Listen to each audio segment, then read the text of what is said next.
కీలక అప్డేట్ జారీ చేస్తుంది. వానాకాలం ధాన్యం కొనుగోళ్లపై ముఖ్యమైన ప్రకటన చేస్తుంది.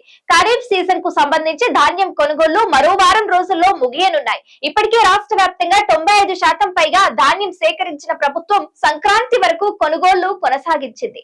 ఆ తర్వాత కొనుగోళ్లు కేంద్రాలను మూసివేయాలని యోచిస్తోంది. ఈ ఏడాది వానాకాలం సీజన్ కు సంబంధించి ప్రభుత్వం 70 లక్షల మెట్రిక్ టన్ల ధాన్యం కొనాలని లక్ష్యంగా పెట్టుకుంది. తెలంగాణ ప్రభుత్వం రైతులకు కీలక అలర్ట్ జారీ చేసింది. వానాకాలం ధాన్యం కొనుగోళ్లపై ముఖ్యమైన ప్రకటన చేసింది. ఖరీఫ్ సీజన్ కు సంబంధించి ధాన్యం కొనుగోళ్లు మరో వారం రోజుల్లో ముగియనున్నాయి.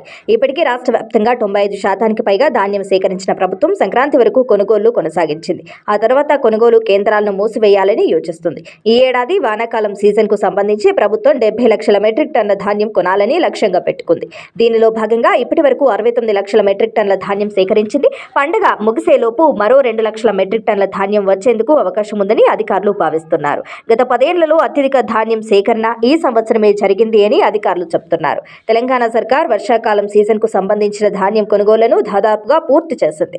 సర్కార్ నిర్ణయించుకున్న లక్ష్యంలో ఇప్పటికే 95% పైగా ధాన్యం సేకరించింది. మిగిలిన కొనుగోళ్లను సంక్రాంతిలోపు ముగించాలని నిర్ణయించింది. ఉమ్మడి ఆదిలాబాద్, మహబూబ్ నగర్, వరంగల్, ఖమ్మం జిల్లాలో 1800 కొనుగోలు కేంద్రాలకు ధాన్యం తీసుకువస్తున్నట్లు అధికారులు తెలిపారు. దీంతో సంక్రాంతి పండుగ వరకు ఈ కొనుగోలు కొనసాగించాలని, ఆ తర్వాత ఈ కేంద్రాలను మూసివేయాలని ప్రభుత్వం భావిస్తోంది. ఈ ఖరీఫ్ సీజన్లో మొత్తం 70 లక్షల మెట్రిక్ టన్ల ధాన్యం కొనాలని ప్రభుత్వం లక్ష్యంగా పెట్టుకుంది. దీనికోసం రాష్ట్ర వ్యాప్తంగా 8300 కొనుగోలు కేంద్రాలను ఏర్పాటు చేసింది. గతేడాది అక్టోబర్ నుంచి ధాన్యం కొనుగోళ్లు ప్రారంభించింది. ఇప్పటి వరకు 69 లక్షల మెట్రిక్ టన్ల ధాన్యం సేకరించింది. ఇందులో 37 లక్షల టన్నుల దొడ్డు ధాన్యం, 32 లక్షల టన్నుల సన్నధాన్యం ఉన్నాయి. ఇప్పటి వరకు 13.70 లక్షల మంది రైతుల నుంచి ధాన్యం కొనుగోలు చేసి వారి ఖాతాలో 16,942 కోట్లు జమ చేశారు.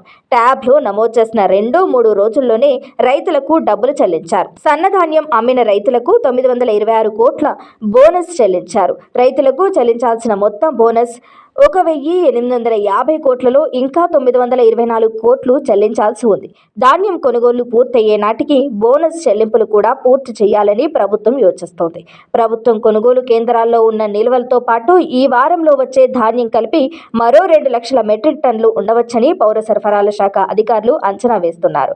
దీంతో మొత్తం ఖరీఫ్ ధాన్యం సేకరణ 71 లక్షల టన్నులకు చేరనుంది. అదే జరిగితే గత 10 ఏళ్ల ఖరీఫ్ చరిత్రలో ఇదే అత్యధిక ధాన్యం సేకరణగా నిలుస్తుంది.